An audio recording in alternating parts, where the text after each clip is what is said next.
Մեծարգո վարչապետ, կառավարության հարգելի անդամներ, հարցս ընդհանուր է եւ կցանկանայի, որ կառավարությունը արձագանքեր ստեղծված իրավիճակին, տեղեկություն ենք ստանում, որ այժմ դատարանում եւ որ քննվում է Սամվել Կարապետյանի կալանքի հարցը, մինի ցույց է տեղի ունենում եւ այդ ցույցի բազմամարդ ուրեմն տեսարժան կադրեր ստանալու համար ստիպողաբար հեծից եւ ոչ միայն հեծից մարդկանց անձնակազմին ստիպողաբար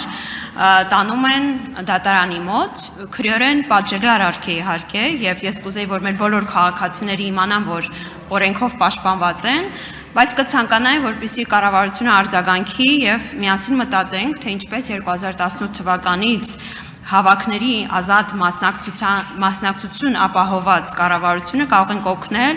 եւ այս ստրկատիրական ռեժիմից ազատենք մեր քաղաքացիներին։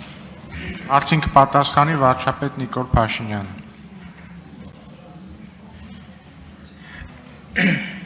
Շնորհակալ եմ Տիկին Ղազարյան հարցի համար։ Նախ կարծում եմ ինչ որ դուք ասցիք, եթե տահազանգը կա, դա արդեն հաղորդում է հանցագործության մասին եւ իրավապահները դրանով կզբաղվեն, համոզված եմ։ Երկրորդը, ես ուզում եմ արձանագրել հետեւյալը, որ տեսեք ես ժամանակին Զանգեզուրի պղնձամոլիբդենային կոմբինատի որոշ շրջանակներին էլ զգուշացնում էի եւ ասում էի, որ շուտով կառավարությունը Զանգեզուրի պղնձամոլիբդենային կոմբինատում ունենալու է փայաբաժին եւ բոլոր այն մարդիկ, ովքեր մարդկանց տանում էին ստիպողաբար ցույցերի, բոլորը ազատվելու են աշխատանքից։ Դա ես ասել եմ 2021 թվականի օգոստոսին եւ հունիսին Եվ սեպտեմբերին բոլոր այդ մարդիկ ազատված էին աշխատանքից, նրանցից շատերը աղերսագրերով եւ մեղայագրերով հիմա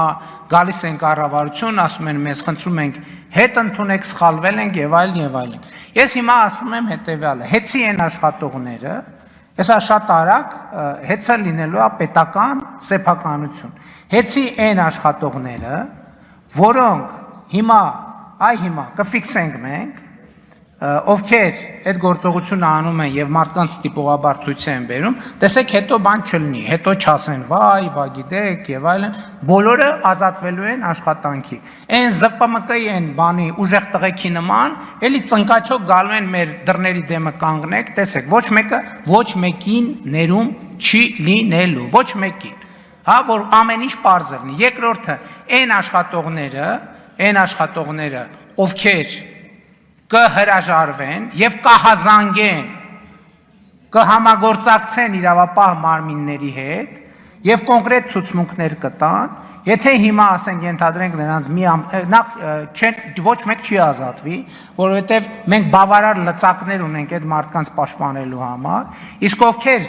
իրավապահ մարմիններին հետ կհամագործակցեն, ցուցմունք կտան եւ այլն, այն մյուսները կդատվեն, իսկ համագործակցող աշխատողները կխրախուսվեն։ Իսկ նրանք ովքեր ուղղակի կհրաժարվեն այդ տրամաբանությամբ մասնակցել որևէ հավաքի, նրանց հետ որևէ բան տեղի չի ունենա, մենք կարողանանք նրանց պաշտպանել եւ պետականացումից հետո նրանք կշարունակեն հանգիստ աշխատել։ Իսկ նրանք ովքեր այդ ապօրինությունների մեջ փութաջանություն են ցուցաբերել, չգիտեմ, հետո տաշիր պիցայում կարան աշխատեն, թե չեն կարող աշխատեն, վստահ չեմ անկեղծ ասած, որ կարան թեկուզ տաշիր պիցայում բան աշխատեն, որևէ բան, շնորհակալ եմ։ Արձագանք։ Շնորհակալ եմ պարոն վարչապետ դիտարկումների համար, ստացվում է, որ 18 թվականից ի վեր ազատագրել ենք ընտրությունների ինստիտուտը, չենք խառնվում, ազատագրել ենք դատարանները, չենք խառնվում, ազատագրել ենք մամուլը, չենք խառնվում, բայց մի բան է, երբ որ իշխանությունը չի խառնվում, մի բան է, երբ որ այնպիսի իրավիճակ է եւ այլոք են սկսում խառնվել։ Ժողովրդավարությունը դրա մասին է, որ քաղաքացու կամ արտահայտության վրա որևէ սուբյեկտ չկարողանա ճնշում գործադրել եւ ես լիահույս եմ, որ այս ազատագրական պայքարը այս իմաստով նույնպես իր հաջողությունը կունենա։ Գիտեք ինչ, ես այդ որ ասում եք չենք խառնվում, այդ որ այս են դեպքն է, որ խառնվում ենք, չենք կարա չխառնվենք, որովհետև էլի եմ ասում, այն մարդիկ, ովքեր թքած ունեն հեծի վրա, մենք թքած չունենք հեծի վրա, որովհետև հեծը մեր պետական, ռազմավարական, կրիտիկական ենթակառուցվածքն է, եւ մենք չենք կարող չխառնվել։ Հիմա այս հեծի բոլոր աշխատողներին կարճ ասած, ովքեր ներգրավված են, կոնկրետ ասում եմ, պատժվելու եք ոնց որ ԶՊՄԿ-ի այդ նույն կատեգորիայի աշխատողներն են պատժվել։ Հետո լաց, կոց, բան, տենց բաներ չլինեն, չենք ընդունել, ոչ մի բան, կարճ կոնկրետ։